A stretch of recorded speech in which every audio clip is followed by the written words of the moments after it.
আজকে দেখাচ্ছি করলা ভাজি। এর জন্য আমরা তেলের মধ্যে পেঁয়াজ কাঁচামরিচ দিয়ে কিছুক্ষণ একটু ভেজে নিব। তারপরে আমরা এর মধ্যে দিয়ে দেবো আদা চামচ আদা বাটা, আদা চামচ রসুন বাটা দিয়ে একটু ভেজে নিয়ে তারপর করলাটা দিয়ে দিব। তারপর এর মধ্যে দিয়ে দেবো আদা চামচ হলুদ গুঁড়ো, আদা চামচ ধনিয়া গুঁড়ো, আদা চামচ জিরে গুঁড়ো, আদা চামচ লবণ দিয়ে আমরা প্রথমে একটু ঢেকে দিব। তারপরে ঢাকনাটি বারবার একটু নাড়াচাড়া করব, একটু তেল দিতে হবে। আর এখানে আমরা আলু বা অন্য কিছু ডিম চিংড়ি কিছুই দিব না, কিন্তু এটা শুধু শুধু ভাজি করার পরেও এটা অনেক মজা হবে, টেস্টি হবে। আপনারা যদি একবার এই রেসিপিটা ট্রাই করেন তখন বুঝতে পারবেন। আমরা শুধু বারবার একটু নাড়াচাড়া করে দিব।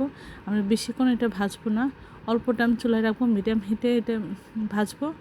অসাধারণ লাগে আসলে। যাদের ডায়াবেটিস তারা তো নিয়মিত করলা তাদের খেতে হয়, বারবার একরকম খেতে হলে তারা বিরক্ত হয়ে যায়। এভাবে নর্মালি শুধু শুধু এই রেসিপিটা ফলো করে করলে দেখতে পাবেন যে কতটা মজার।